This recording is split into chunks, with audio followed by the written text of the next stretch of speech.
안녕하세요. 낙서인간입니다. 오늘 읽을 글은 윌리엄 트레버의 단편소설 요래 추억입니다. 윌리엄 트레버는 현대 단편소설가 가운데 가장 위대한 작가 중 하나로 평가받는 아일랜드 출신의 작가입니다. 트레버의 소설에 나오는 사람들은 성공하거나 멋진 영웅이 아닙니다. 모두 상처받거나 외로움과 슬픔에 잠겨 있거나 두려움과 죄책감에 사로잡혀 있거나 아니면 무시당하고 오해받고 버림받고 소외받은 사람들입니다. 이렇게 상처받은 사람들의 삶의 한 토막을 훔쳐보면서 우리는 묘하게 위로를 얻게 됩니다. 여러분들에게 작은 위로의 시간이 되길 바라면서 윌리엄 트레버의 단편 소설 요래 추억을 읽어보겠습니다. 요래 추억. 그는 당시에 5개월 된 아기에 불과했기 때문에 부모님이 돌아가실 때의 상황을 기억하지 못한다고 했다. 가장 오래된 기억은 까만 철문과 그 문에 얹고 있던 자신의 손, 그리고 포드 모델 T를 몰고 문 밖으로 나가던 숙부의 모습이었다. 이 영상은 땀에 흠뻑 젖은 숙부의 안경 쓴 얼굴과 더불어 햇살 속에 잠겨 있었다. 그는 햇빛이 자동차의 흐릿한 검정색 페인트 칠 위에서 여전히 빛나고 있는 것만 같다고 미스 티처에게 말했다. 뜨겁게 달궈진 좌석 시트에 앉아있던 숙부는 웃음기라고는 찾아볼 수 없는 화가 난 언짢은 얼굴을 하고 있었다. 그는 좀 더 시간이 흐른 뒤 숙부와 숙모의 집이 아닌 다른 누군가의 집에서 통조림 토마토 수프를 먹던 것도 기억했다. 온실 옆에 있던 수도를 기억했고 호건스 극장 앞에서 숙모가 다른 여자를 붙잡고 수다를 떠는 동안 아이스크림을 먹던 것도 기억했다. 모래사장에서 공연을 하던 어릿광대도 기억했고 신부처럼 보이는 남자가 폭스 빙하 민트 사탕을 주던 모습도 기억했다. 대문에는 타르칠이 돼 있던 것 같아요. 남자가 말했다. 타르칠이 된 까만 문이었죠. 그게 가장 오래된 기억이에요. 그의 이야기를 듣고 있는 나이 지긋한 여자가 미소를 지었다. 그녀는 생전 처음 보는 통통한 체구의 지저분한 남자가 옛 추억을 이토록 쉽게 자신에게 털어놓는 것에 놀랐지만 미소로 당황스러운 마음을 감추었다. 숙부가 토마토 수프를 먹던 모습이 기억나네요. 남자가 말했다. 숙모의 얼굴도 떠올라요. 엄격한 사람이었던 숙모는 요란한 소리를 내면서 수프를 먹는 숙부를 못마땅하게 쳐다봤죠. 온실 옆 수도는 땅바닥에서 휘어져 올라온 파이프에 연결돼 있었어요. 네. 여자는 조금 더 미소를 지어 보이면서 대답했다. 그러고서 그녀는 자신이 떠올릴 수 있는 가장 오래된 기억 속에 보이는 것은 사탕이 가득 담긴 종이 반죽으로 만든 얼룩무늬 개라고 덧붙였다. 남자는 이렇다 저렇다 말이 없었다. 호건스 극장은 여전히 장사가 잘 되는지 모르겠군요. 남자가 이야기했다. 여자는 고개를 젓더니 남자가 말하는 도시에 가본 적이 없기 때문에 호건스 극장이 아직 있는지 모르겠다고 대답했다. 거기서 그레이시 필즈를 처음 봤어요. 빨래통을 끼고 돌다라는 재미있는 영화에서 잭 헐버트도 처음 봤고요. 두 사람은 방돌에 있는 레갈레 호텔 테라스에서 덱체어에 비스듬히 기대 앉아 있었다. 눈앞에는 지중해가 펼쳐져 있고 주위에는 미모사와 부겐빌레아가 꽃망울을 활짝 터뜨리고 있었다. 오렌지가 익어가고 있었으며 야자나무가 산들바람에 잎을 흔들었다. 연한 푸른빛이 감도는 하늘에서 태양은 옅은 구름을 밀어냈다. 미스 티처는 미스트랄이 지나가고 성수기까지는 시간이 남은 4월 말이 되면 친구 미스 그림쇼와 함께 소음과 한여름의 무더위가 덮치기 전에 방도를 찾았다. 30년 넘게 알고 지내온 두 사람은 내년에 65세의 나이로 은퇴를 하고 나면 성 밀드리드 여학교에서 멀지 않은 세븐오크스의 단층집을 마련해 살 계획이었다. 성 밀드리드 여학교에서 미스 티처는 역사를, 미스 그림쇼는 프랑스어를 가르쳤다. 두 사람은 앞으로도 변함없이 해마다 봄이 되면 방돌에 올 수 있기를, 고요한 지중해와 그들이 가장 좋아하는 음식이자 이곳의 토속 요리인 부야베스를 즐길 수 있기를 소망했다. 미스 티처는 마른 몸에 수줍은 얼굴과 힘없고 가냘픈 손을 가진 여인이었다. 그녀는 레갈레 호텔의 위쪽 테라스에서 깜빡 잠이 들었는데 눈을 떠보니 이 지저분한 남자가 앞에 서 있었다. 남자는 그녀 옆에 놓인 덱체어에 앉아도 괜찮겠느냐고 물었다. 미스 그림쇼가 산책을 마치고 돌아와서 앉으려던 의자였지만 미스 티처는 차마 안 된다고 말하지 못한 채 고개를 끄덕였다. 남자가 자기는 호텔 투숙객이 아니라고 말하더니 흥신소에서 일하고 있다고 덧붙였다. 그는 지금 위층 방에 있는 한 커플을 감시하고 있는데 그 남녀가 나올 때까지 미스 티처가 그녀와 함께 있도록 친절하게 허락을 해주고 거기에 더해 가벼운 대화까지 나눠준다면 일이 한결 수월해질 거라고 이야기했다. 그는 미스 티처에게 탐정은 눈에 띄어서는 안 되며 배경에 녹아들어야 한다고, 아니면 적어도 자연스럽게 보여야 한다고 설명했다. 소스위프트 탐정사무소에서 일하고 있습니다. 런던에 있죠. 남자는 미스 그림쇼가 마음에 든 의자에 앉으면서 자신을 추방당한 아일랜드인이라고 소개했다. 혹시 와일드 기스라고 들어보셨나요? 용병은요? 저 자신이 용병이 된 기분이 들 때가 가끔 있습니다. 제 이름은 퀼런입니다. 미스 티처는 퀼런이 보이는 것보다 젊을 거라고 생각했다. 그녀는 퀼런이 45쯤 됐을 거라고 짐작했지만 그는 10살은 더 먹어 보였다. 미스 티처가 퀼런에게 동정을 느낀 것은 나이보다 늙어 보이는 외모, 아니 어쩌면 불안한 듯 텅 빈 눈 때문이었는지 모른다. 퀼런은 명랑한 모습으로 미안한 마음을 감추려 했지만 그의 눈은 자신의 행동을 사과하고 있었다. 그는 테라스에 오래 있지는 않을 거라고 약속했다. 그는 남녀가 곧 호텔을 떠날 거라며 자신이 빌린 르노 자동차로 해안 주변을 돌면서 여자의 남편을 대신해 두 사람을 미행할 거라고 말했다. 그는 이 일이 그다지 마음에 들지는 않지만 그동안 해온 다른 일들보다는 낫다면서 지금까지 정처 없이 떠돌아다니며 살아왔다고 소리내어 웃으며 덧붙였다. 뒤이어 킬러는 따뜻한 햇살 아래 눈을 지그시 감은 채 어린 시절의 추억을 이야기했고 미스 티처는 그의 이야기에 귀를 기울였다. 저는 요레서, 코크 카운티의 요레서 태어났어요. 1934년에 어머니가 수영을 하려고 바다에 뛰어들었다가 물살에 휩쓸렸어요. 아버지가 어머니를 구하려고 물에 뛰어들었죠. 하지만 두 분 모두 익사하고 말았어요. 퀼런은 덱체어에서 일어서더니 어디론가 가버렸고 미스 티처는 그가 울만한 장소를 찾으러 갔는지도 모른다고 생각했다. 터진 핏줄이 드러나는 퉁퉁한 시뻘건 얼굴과 짙은 눈썹 밑으로 보이는 푸른 눈. 그녀의 머릿속에는 퀼런의 잔상이 남아 있었다. 그가 미소를 지을 때면 군데군데 떨어져 나간 누런 의치가 드러났다.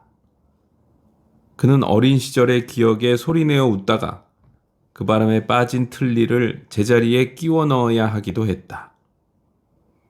당황한 미스 티처는 눈을 다른 데로 돌렸지만 퀼런은 전혀 신경 쓰지 않았다. 그는 남들에게 어떤 인상을 줄지 고민하는 사람이 아니었다. 그는 흘러내리는 바지를 끈으로 동여매고 있었는데 단추가 풀어진 셔츠 사이로 핏기 없는 배가 드러나 보였다. 수치 없는 연갈색 머리와 파란 재킷의 어깨 위로 비듬이 보였다. 미스 티처는 어제 떨어진, 아니 어쩌면 그저께 떨어진 비듬일 거라고 생각했다. 이걸 가져왔습니다. 퀼런이 돌아와서 또다시 미스 그림쇼의 의자에 앉으며 말했다. 그가 빨간 액체가 담긴 잔을 내밀었다. 이곳 사람들이 마시는 아페리티프죠. 제라늄 화분과 주황색 기와지붕 너머로 만과 자잘한 거품을 일으키며 출렁이는 초록빛 바다 너머로 사이프러스에 둘러싸인 사나리의 하얀 별장들이 보였다. 좀 더 가까이 테라스 바로 아래로는 툴롱으로 이어지는 길이 뻗어 있고 그 너머로는 소박한 해변이 펼쳐져 있었다. 미스 티처는 지금 그 바닷가에 있는 미스 그림쇼를 지켜보았다. 그 끔찍한 일이 벌어진 날, 저는 숙모와 숙부한테 보내줬죠. 퀼런이 말했다. 사실 이렇게 이야기하고 있지만 기억나지는 않아요. 퀼런은 얼음이 든 위스키를 마셨다. 그러고서 그는 잔에 든 술을 흔들어 저으며 그 모습을 바라보았다. 퀼런이 미스 티처에게 담배를 권했다. 미스 티처는 사양했고 퀼런은 담배 한 개비에 불을 붙였다. 숙부는 가게를 했어요. 퀼런이 말했다. 미스 티처의 눈에 툴렁으로 이어지는 길을 건너는 미스 그림쇼의 모습이 들어왔다. 자동차 한 대가 경적을 울렸지만 미스 그림쇼는 신경 쓰지 않았다. 기억은 참 놀라워요. 퀼런이 말을 이었다. 기억나는 일들이 있는가 하면 기억나지 않는 일들도 있죠. 저는 로레토 수녀원의 유아반에 다녔어요. 아이타라는 수녀님이 있었죠. 얼굴이 빨갰던 여자도 생각나요. 한 번은 그 여자가 울기도 했어요. 조 머피라는 남자아이도 생각나네요. 그 애의 할머니는 야채 가게를 했어요. 저는 조 머피 무리 중 한 명이었죠. 우리는 다른 패거리랑 싸우고는 했어요. 미스 그림쇼가 미스 티처의 시야에서 사라졌다. 따뜻한 햇살을 받으며 느린 걸음으로 호텔에 들어서고 있는 것이 분명했다. 햇볕에 그을린 미스 그림쇼의 얼굴은 그녀의 안경과 마찬가지로 반짝이고 있을 것이 분명했다. 그녀는 숨을 헐떡이면서 도착할 것이 틀림없었다. 미스 티처의 머릿속에는 벌써 미스 그림쇼의 목소리가 들리는 듯했다. 지금 마시고 있는 그 빨간 게 대체 뭐야? 미스 그림쇼는 밝은 성을 내면서 물을지도 몰랐다. 13살 때 숙부와 숙모 집에서 달아났어요. 퀼런이 말했다. 해변 지역을 돌던 유랑 쇼단에 들어갔죠. 그날 숙모는 세상을 다 가진 듯 기뻤을 거예요. 내가 눈에 보이는 걸 못 참았거든요. 아, 그래도 지금은 제 얘기 좀 들어보세요. 퀼런은 미스 티처 쪽으로 몸을 기울여 그녀의 눈을 뚫어져라 들여다보면서 말했다. 상황이 어땠는지 말씀드리죠. 알고 싶으세요? 글쎄요. 숙부는 아이를 키우는 데에는 통 관심이 없었어요. 펠란 주점에서 정육점 주인 해리건하고 어울려 스타우트 맥주를 마실 생각밖에 안 했죠. 숙모는 전혀 달랐어요. 무엇보다도 아이를 낳고 싶어 했거든요. 그 집에서 13년을 사는 동안 저는 숙모한테 자식 없는 신세를 떠오르게 하는 존재였어요. 숙부와 숙모 모두한테 골칫거리였죠. 퀼런의 이야기에 동정을 느낀 미스 티처는 할 말을 찾지 못했다. 그녀는 퀼런의 눈이 약간 충혈된 것을 보았다.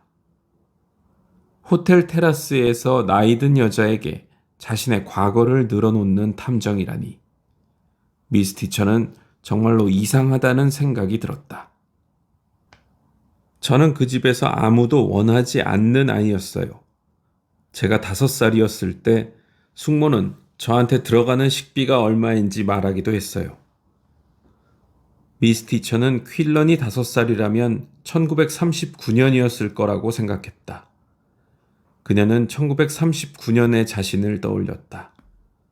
24살의 아가씨였던 그녀는 성 밀드리드 여학교에서 이제 막 교편을 잡았는데 소망하는 결혼의 기회가 자신을 비껴갈지도 모른다고 예감하기 시작했다.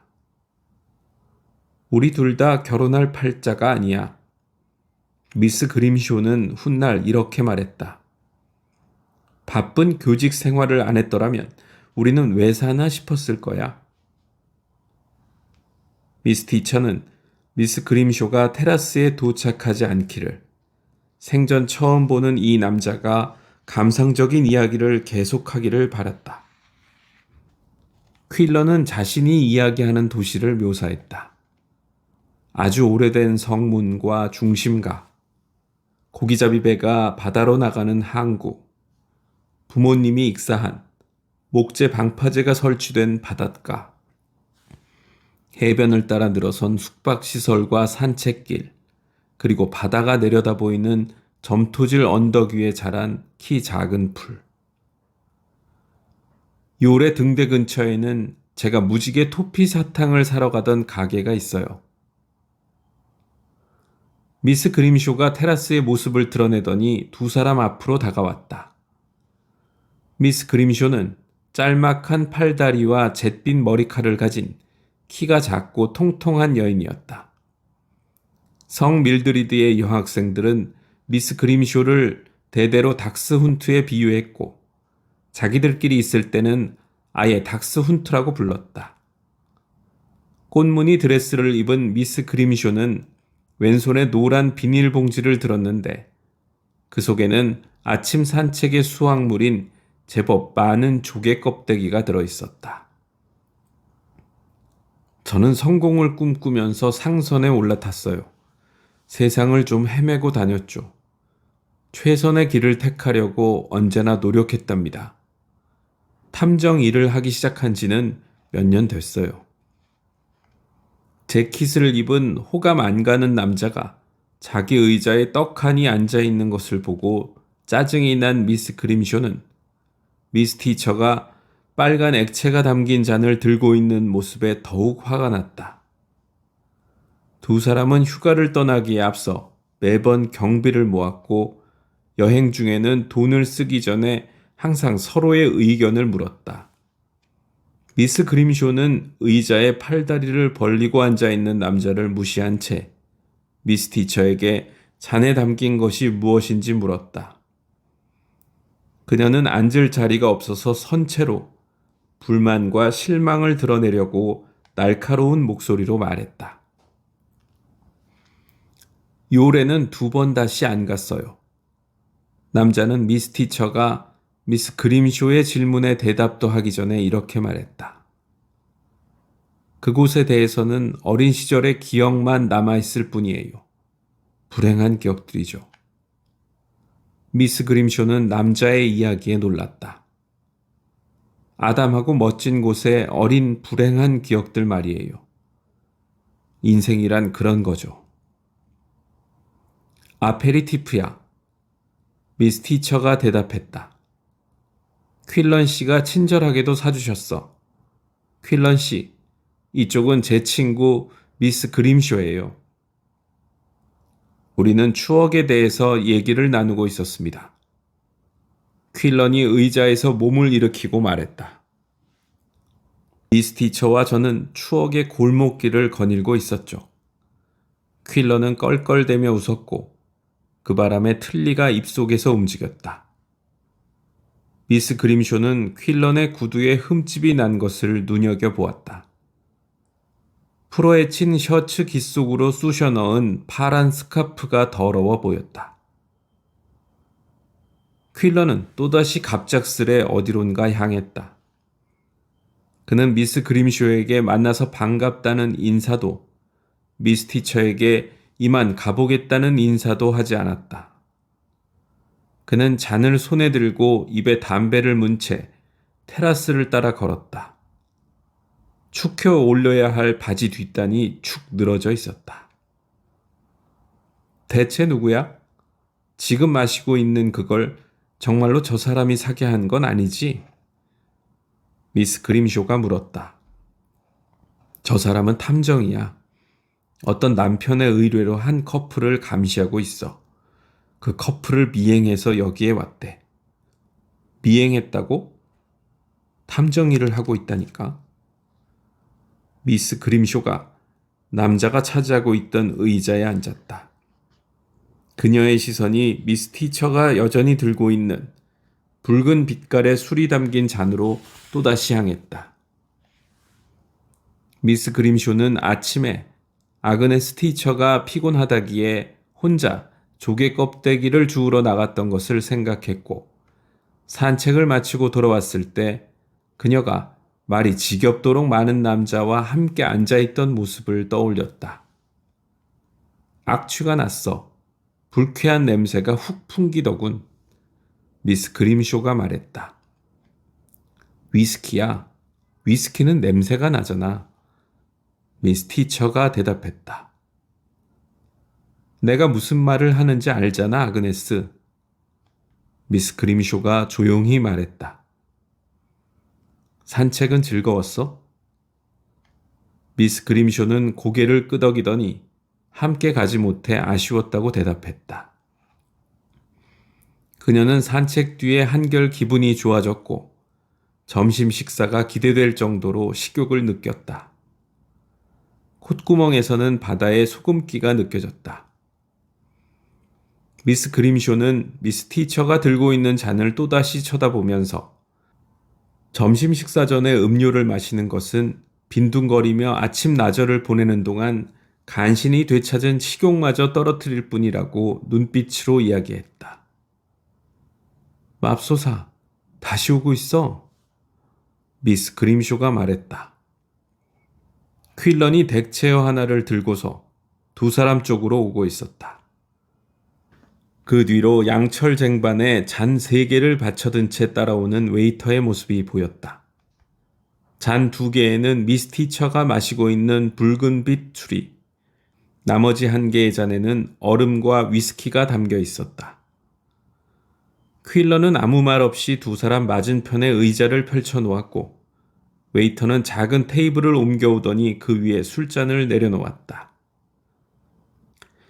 이곳 사람들이 마시는 아페리티프죠.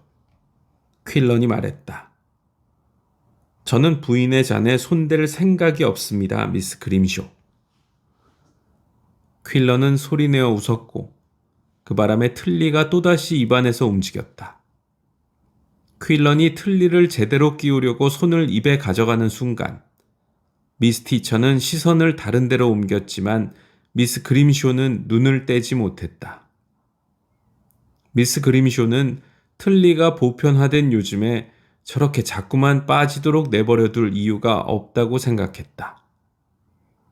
하지만 남자는 굳이 시간을 내서 틀니를 손볼 사람처럼 보이지 않았다. 미스 티처, 그리고 미스 그림쇼.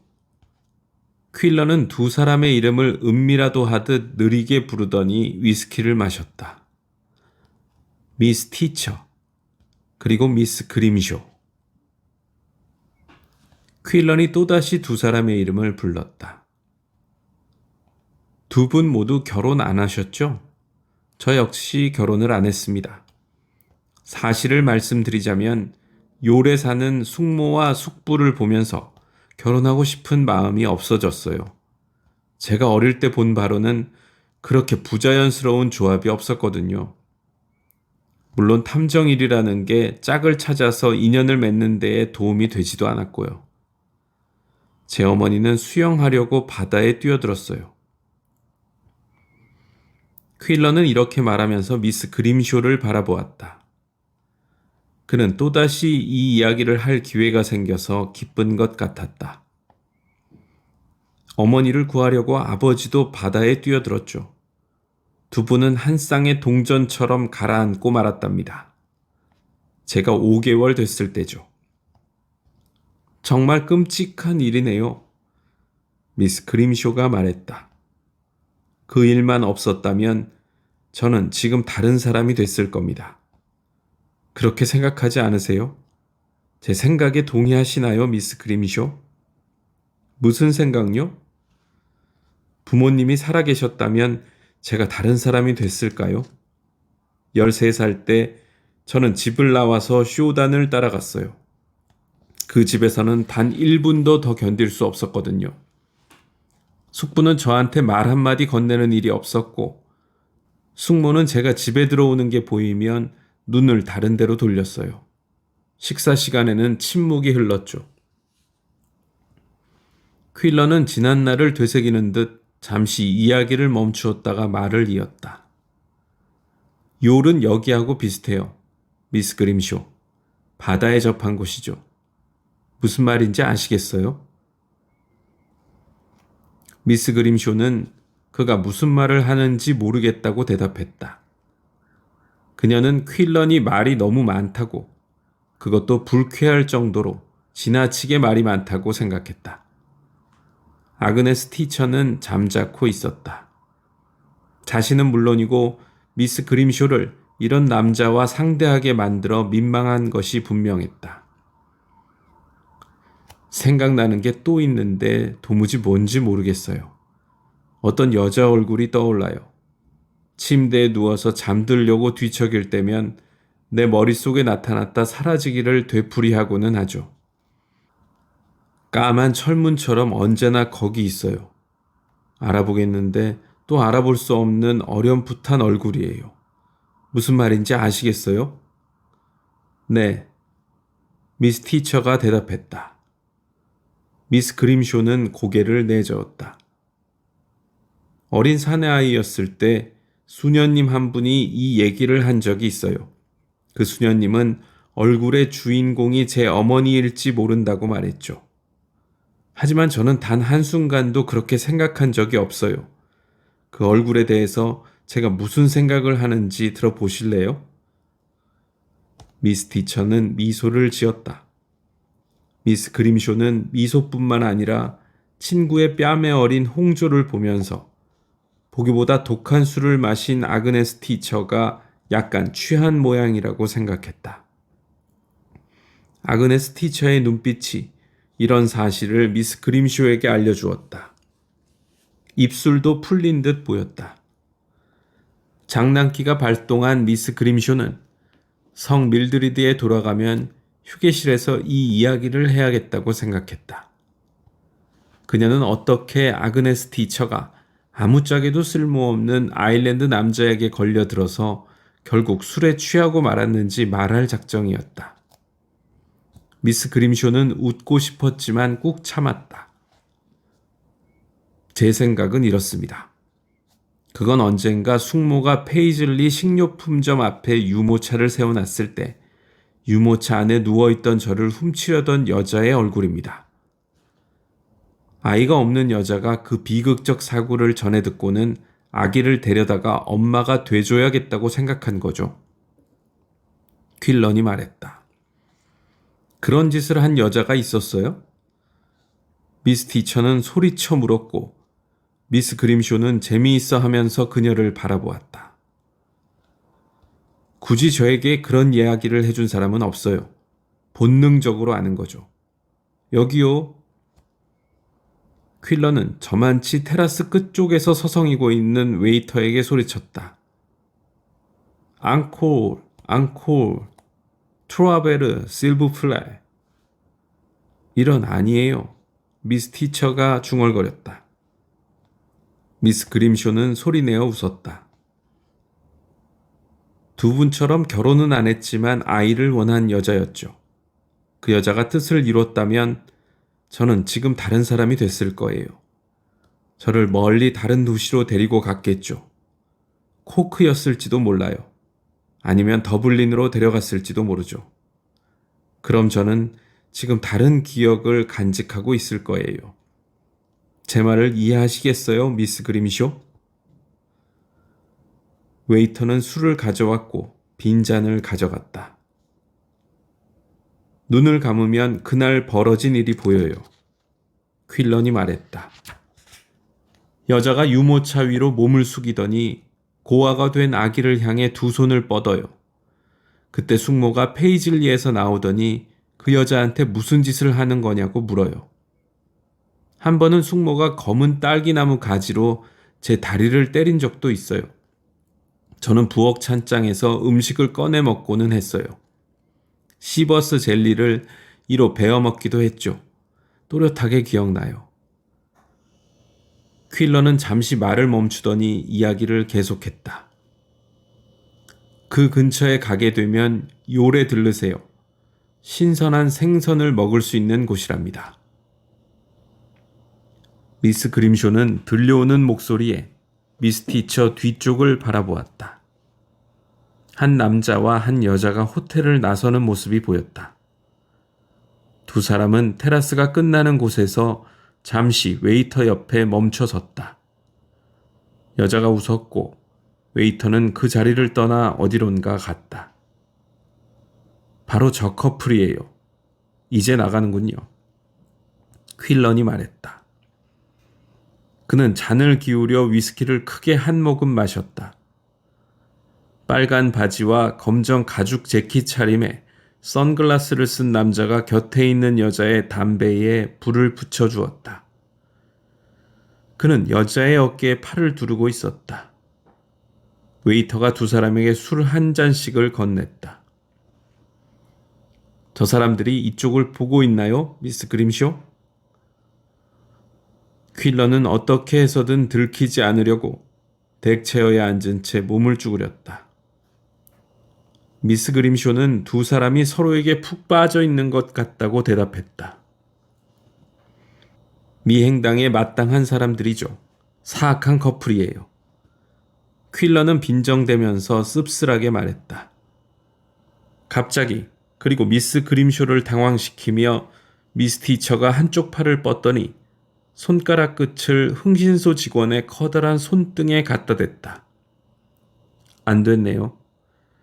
미스 티처가 조용히 말했다. 부모님이 물에 빠져 돌아가셨다니 안 됐어요. 지금 하고 계신 일이 마음에 안 든다니 안 됐어요. 퀼런은 동정을 받은 것에 놀란 기색은 없었지만 그럴 필요 없다는 듯 어깨를 으쓱했다. 그는 부모님이 익사하지 않으셨다면 자기는 지금 두 사람 앞에 보이는 남자와는 다른 사람이 됐을 거라고 다시 한번 말했다. 미스 그림쇼는 퀼런이 망상에 사로잡혀 있다고 생각했다. 퀼런은 그 여자가 유모차에 누워있던 아기를 데려가기만 했어도 자기는 다른 사람이 됐을 거라고 말했다. 그는 자신의 어린 시절은 불운했다고 덧붙였다. 욜은 아담하고 멋진 해변 휴양지예요. 하지만 그곳을 떠올릴 때면 언제나 몸서리가 쳐져요. 그곳에서 저를 기다리고 있는 불운 때문이죠. 까만 철문과 포드에 올라앉아 땀을 흘리고 있는 숙부를 생각할 때면 다른 일들도 모조리 떠올라요. 그 여자는 아이를 원했어요, 미스 티처. 아이한테는 사랑이 필요하죠. 여자한테도 그래요. 미스 티처가 속삭였다. 하지만 그 여자는 퀼런 씨의 상상이 만들어낸 인물이에요. 미스 그림쇼가 소리내어 웃으면서 말했다. 머릿속에 떠오르는 얼굴에 어울릴 만한 이야기를 만들어낸 거죠, 퀼런 씨. 어느 여자라도 그 얼굴의 주인이 될 수 있는 거 아닌가요? 아, 물론입니다. 물론이고 말고요. 퀼런은 미스 그림쇼의 말에 동의하면서 두 남녀를 몰래 훔쳐보았다. 그는 두 남녀를 훔쳐보도록 고용된 사람이었다. 이런 일을 한다는 게 어떤 건지 상상도 못하실 겁니다. 잔을 비운 남녀는 그들이 서 있는 테라스와 아래층 테라스를 연결하는 돌계단을 내려간 뒤 호텔 뜰을 가로질렀다. 두 사람의 짐을 든 웨이터가 뒤를 따랐다. 퀼런이 자리에서 일어섰다. 미스 티처는 퀼런의 윗옷을 다림질하는 상상을 했다. 그녀는 퀼런의 어릴 때 모습을 상상했다. 나중에 생각해보니 붉은 아페리티프 탓인 듯 했지만 잠시 동안 미스 그림쇼가 낯선 사람처럼 보였다. 미스 그림쇼는 미스 티처와 퀼런 모두가 알지 못하는 얼굴이 둥그런 여자였다. 그런 그녀가 갑자기 나타나서 이야기를 나누려 하고 있었다. 그리고 손수 다려줄 만한 윗옷을 갖지 못한 미스 그림쇼는 질투심을 느끼고 있었다. 그녀는 평생 우정 말고는 다른 감정을 누리지 못했다. 당신이 5개월 된 아기였던 1934년만 해도 저는 결혼에 대한 희망을 간직하고 있었답니다, 퀼런 씨. 하지만 그로부터 몇 년이 흐른 뒤였다면 저도 유모차에 누워있던 당신을 데려가려던 여자를 이해할 수 있었을 거예요. 이렇게 말하는 미스 티처의 얼굴은 새빨갛게 달아올라 있었다. 그녀는 미스 그림쇼가 이런 자신의 모습을 지켜보는 것을 알았다. 그녀는 미스 그림쇼가 간신히 몸을 일으킨 뒤 흥신소 직원에게 손을 내미는 자신을 지켜보는 것도 알았다. 안녕히 가세요. 당신의 어린 시절 추억을 들어서 즐거웠습니다. 퀼런은 역시 무뚝뚝한 모습으로 멀어져 갔다. 미스 티처와 미스 그림쇼는 테라스를 따라 걸어가는 그의 모습을 지켜보았다. 미스 티처는 호텔 뜰로 내려가는 그의 모습을 눈으로 쫓았다. 맙소사, 저 사람 때문에 완전히 넋이 나갔구나. 휴게실에서 풀어놓을 이야기가 이제 더 흥미로워졌다. 어떤 뚱뚱한 남자가 아그네스한테 요리라는 곳에서 보낸 어린 시절의 추억을 늘어놨어요. 그 남자는 망상에 빠져 있었죠. 한 여자가 유모차에 누워있던 자기를 훔쳐가려 했다는 거예요. 세상에 그럴 여자가 있기라도 할 것처럼 말이죠. 아그네스는 술에 얼큰하게 취해서 그 말을 곧이곧대로 믿더군요. 나는 아그네스가 눈물을 흘릴 줄 알았어요. 미스 그림쇼는 학기가 시작되는 첫날 저녁에 이렇게 이야기할 자신의 모습을 상상했다. 미스 티처는 의자에 앉더니 퀼런이 사준 술을 홀짝였다. 저 사람이 여기 묵고 있지 않다니 천만 다행이야. 미스 그림쇼가 말했다. 꾸며낸 이야기라고 말한 건 잘못이야. 왜 안 돼? 마음을 아프게 했잖아. 마음을 아프게 했다고? 미스 그림쇼가 큰 소리로 물었다. 저 사람은 비참한 어린 시절의 희생자야. 넌 취했어, 아그네스. 미스 티처는 남아있던 붉은 아페리티프를 모조리 들이켰고 미스 그림쇼는 반짝이는 안경 너머로 그녀를 노려보았다. 미스 그림쇼의 눈에는 자신의 친구가 이제 막 천박한 연애소설을 다 읽고서 내려놓은 것만 같았다. 점심시간이야. 미스 그림쇼가 퉁명스럽게 말하면서 일어섰다. 가자. 미스 티처는 고개를 저었다.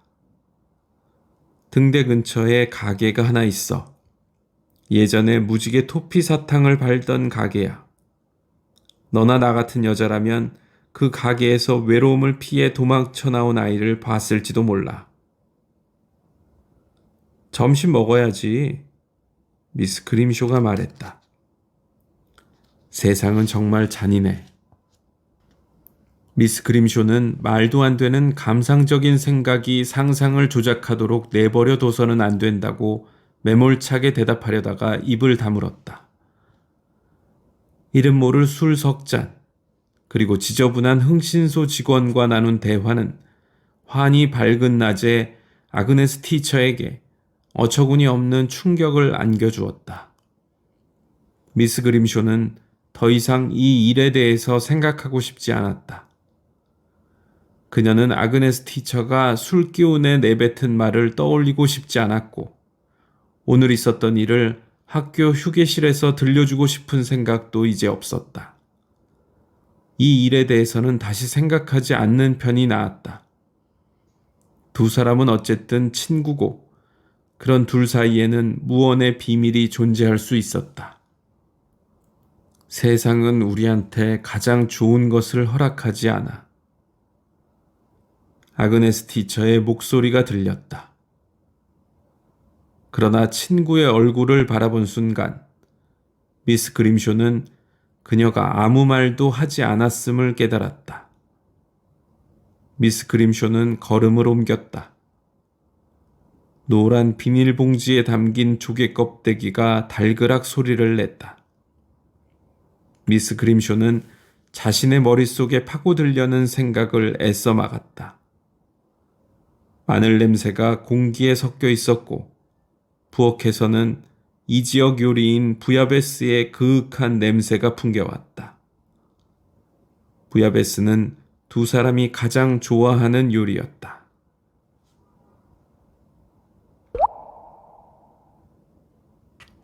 윌리엄 트레버의 요래 추억을 읽어봤습니다. 들어주셔서 감사합니다.